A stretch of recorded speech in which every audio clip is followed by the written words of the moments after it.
안녕하세요. 예수비전 선교회 안희한 목사입니다.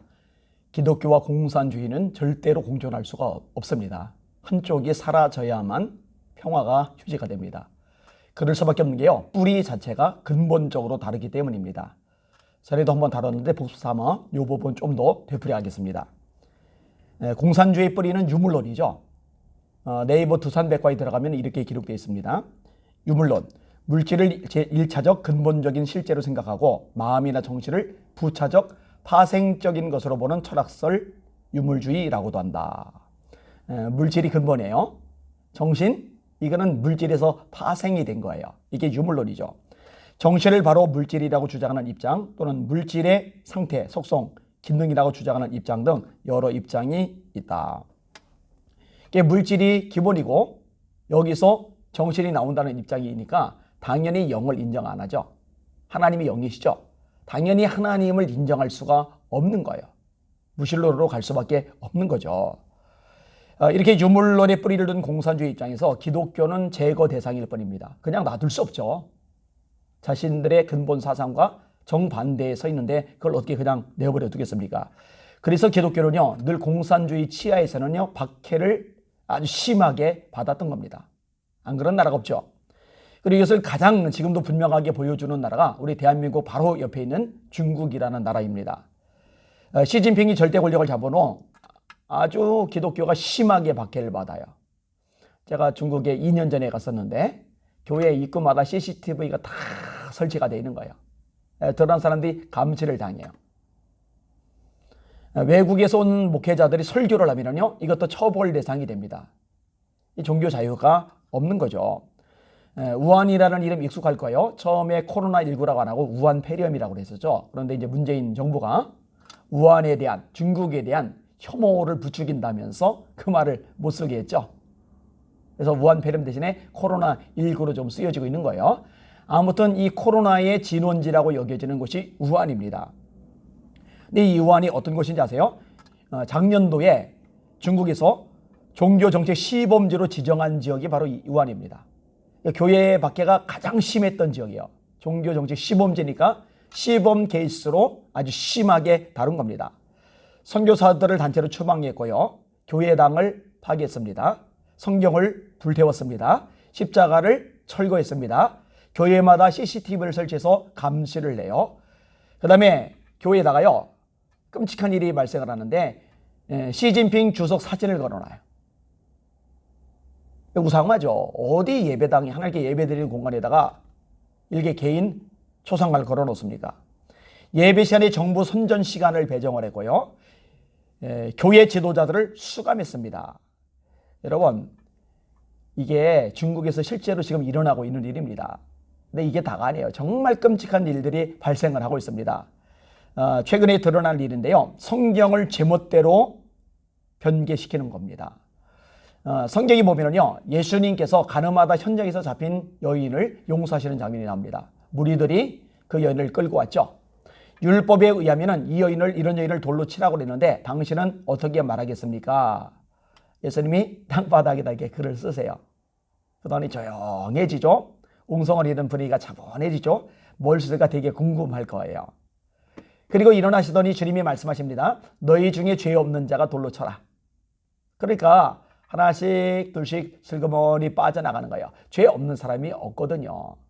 그리고 돌을 손에 들고 여인을 치려고 했던 그 사람들 중에도 가늠죄를 지은 사람들이 있거든요. 다 물러가요. 근데 예수님 말씀하십니다. 나도 너를 정죄하지 않으니 가서 다시는 죄를 범하지 말아라. 자, 이게 이제 성경의 이야기예요.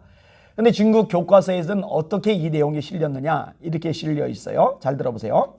무리가 물러가자 예수께서 여자를 돌로 쳐서 죽이며 말했다. 나도 죄인이다. 하지만 흠이 없는 사람들만 법을 집행할 수 있다면 법은 죽을 것이다. 이 교과서는요, 직업 학교 학생들이 직업 윤리와 법을 배울 때 사용하는 겁니다. 중국 교육부 산하 심의위원회에서 공식 승인을 마친 교과서입니다. 이런 끔찍한 일이 버젓이 벌어지는 거예요. 근데 성경을 왜곡하는 내용을 교과에서 실는 것만으로 끝내지를 않아요. 바프라는 분이 있어요. 중국 교회의 지도자였어요.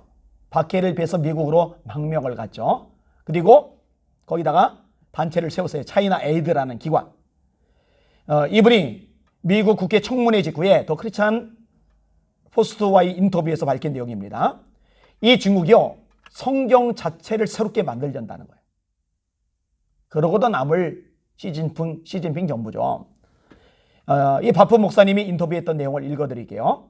새로운 성경에는 성경이 서구적인 것이 아닌 중국적인 것으로 보여야 하고, 여기에는 중국의 유교적 윤리와 사회주의 사상이 반영되어야 한다는 원칙이 세워져 있습니다. 사회주의 사상이 반영이 되면은 성경은 끝나는 거죠. 기독교는 끝나는 거죠. 사회주의와 기독교는 같이 갈 수 없다고 말씀을 드렸잖아요. 이대로 진행된다면 구약 성경은 혼합될 것이고 신약 성경은 새로운 해설서를 갖게 될 것입니다. 다시 말합니다. 기독교와 공산주의는 절대로 양립할 수 없습니다. 문제는 지금 문재인 정부가 대한민국을 공산주의 쪽으로 자꾸 끌어가는 거예요. 자유민주주의에서 자유를 빼려는 거예요. 헌법을 자꾸 개정하려는 거예요. 통제사회를 만들려고 합니다. 코로나가 이 통제사회를 만드는데 아주 강력한 도구로 사용이 되어지고 있어요. 얼마나 심하게 통제를 당합니까? 국민들이요. 가장 심한 곳이 교회죠. 철저하게 통제당하잖아요. 300석 이상은 50명만 예배드려라. 300석 이하는 20명만 예배드려라. 20명 이하로 예배드려라. 통성기도 하지 말아라. 찬송 크게 부르지 말아라. QR코드 다 교회에서 찍도록 해라. 심한 거죠. 이런 상황인데도 깨닫지 못하는 목회자는요, 맹인입니다. 이런 상황인데도 깨닫지 못하고 문재인 정부 잘한다고 지지하는 교인들은요, 성령의 사람일 수가 없습니다. 자유민주주의인 미국과는 척을 지고 사회주의, 공산주의인 중국과 끝없이 가까워지려고 하는데, 이게 눈에 뻔히 보이는데 온갖 정책들이 이 사회주의로, 공산주의로 가고 있는데 이걸 보면서도 깨닫지 못하는 목회자라. 그 교인들이 불쌍한 거죠. 이걸 깨닫지 못하는 교인들이라 어떻게 성령의 사람이라고 말할 수가 있겠습니까? 제가 아는 목사님들 몇몇 분들이 있는데요, 이분이 완전 좌파이던 분들인데 지금은 좌파에서 떠났어요. 왠지 아세요? 성령의 불을 받았거든요. 성령 충만 받으니까 보이는 거예요. 성도들 중에도 그런 사람들이 꽤 많습니다. 여러분, 대한민국 지켜야 됩니다. 지금은 침묵할 때가 아닙니다. 말해야 될 때입니다. 지금은 머뭇거리고 주저할 때가 아닙니다. 일어나야 할 때입니다. 지금은 몸살이고 있을 때가 아닙니다. 싸워야 할 때입니다. 힘을 내시고 싸워야 됩니다. 일어나서서 빛을 발하셔야 됩니다. 이런 소식들, 이런 사정들을 모르는 사람들에게, 특별히 교인들에게 자꾸 알려주세요. 정보를 알아야, 객관적인 실체와 진실을 알아야 그나마 눈을 뜰 거 아니겠어요? 그나마 기도할 거 아니겠어요? 그리고 이미 이런 것들을 알고 있는 사람들에게도 이런 정보들을 자꾸 알려줘서 더 기도하는데 몰두하도록. 왜냐면 이게 다 영적 싸움이니까. 우리 씨름은 혈과 육을 상대하는 것이 아니요 통치자들과 권세자들과 이 어둠의 세상 주관자들과 하늘에 있는 악의 영들을 상대합니다. 이사야 60장의 말씀 인용하고 마칠게요. 일어나라, 빛을 발하라. 이는 내 빛이 이르렀고 여호와의 영광이 네 위에 임하였음이니라. 보라, 어둠이 땅을 덮을 것이며 캄캄함이 만민을 가리려니와 여호와께서 네 위에 임하실 것이며 그 영광이 네 위에 나타나리니 나라들은 네 빛으로 왕들은 비치는 네 광명으로 나오리라. 하나님의 영이 임할 때, 성령이 불이 임할 때 일어나 빛을 발하고 깜깜한 어둠 속에서 빛의 길을 낼 수 있는 능력자로 우리가 설 수 있을 겁니다. 지금이야말로 이런 하나님의 사람이 필요하고 이런 거룩한 주님의 세대가 일어나야 합니다. 우리 함께 싸웁시다. 승리합시다. 주님 살아 계시고 마침내 승리하게 하실 것입니다. 그러나 이 모든 일에 우리를 사랑하시는 이로 말미암아 우리가 넉넉히 이기느니라. 할렐루야.